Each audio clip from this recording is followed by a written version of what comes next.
My name is Reece Robles, and today I'll be showing you my design for a corrective exercise program for a patient that exhibits an excessive lower lean during an overhead squat. In this overhead squat, you can see that the chest angle and the shin angles cross over each other, where in a normal squat they should be parallel. You can also see that the dorsiflexion of the ankle has decreased, where the hip flexion increased. Why does this matter? Having an excessive lean forward during an overhead squat can put more load on your back and your core stabilizers than it does your legs and your glutes. Potential causes of this can be sitting for a prolonged period of time. This can be students, people that work from home, office workers.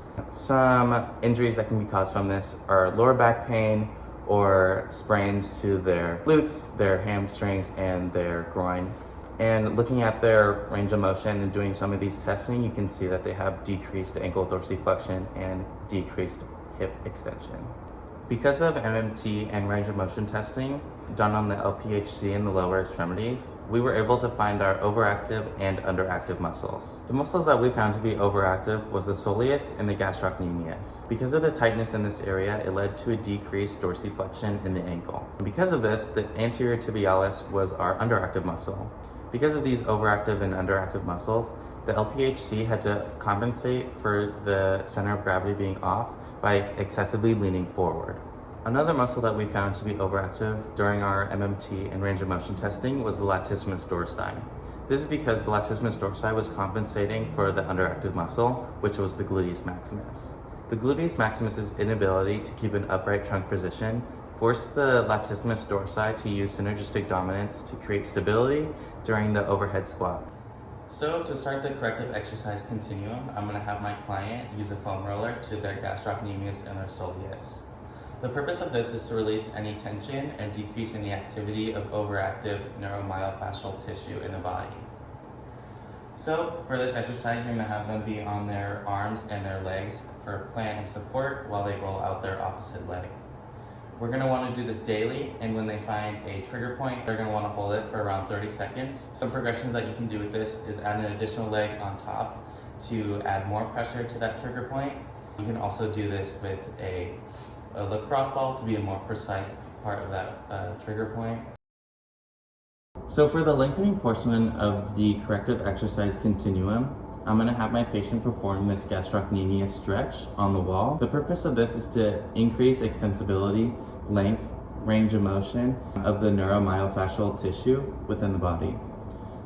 Doing this exercise specifically for the excessive lean forward of the overhead squat, it will increase their dorsiflexion of their ankle.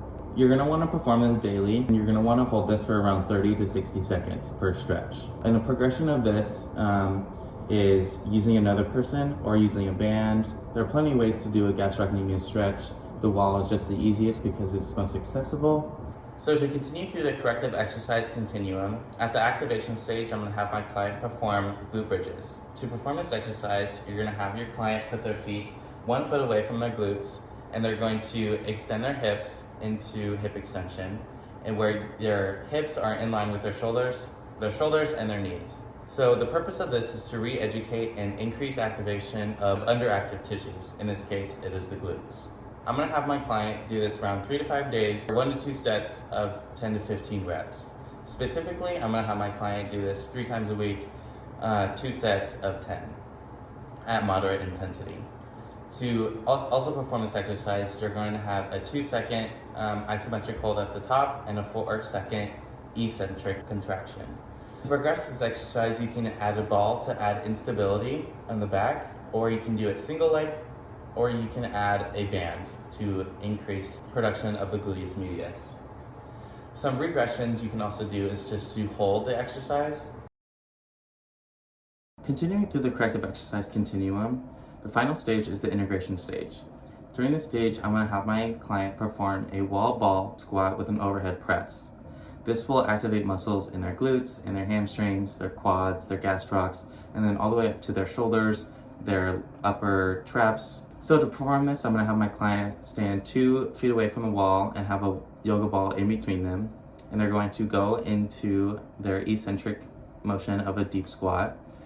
On the concentric phase of the squat, they're going to perform the overhead press. Using the ball as stability so that they can see the proper posture of an overhead squat. The purpose of this phase is to retrain collective synergistic function of all muscles of a functional movement.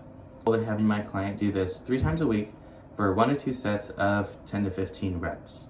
Intensity is going to be moderate in their tempos and be very slow and in control. To progress this movement, they can add more weight to the overhead press to increase instability, and to regress this, they can just do their simple body weight. So in total, this should take my client around 20 to 25 minutes to complete. I would want them to do this 3 times a week with a rest day in between. I would also want them to do the inhibitory and lengthening phase daily to increase range of motion in their ankles and lower extremities. Some contraindications to this exercise program include acute injury, muscle strain, muscle tears to any muscles being lengthened, neuromuscular disorders, or any special populations.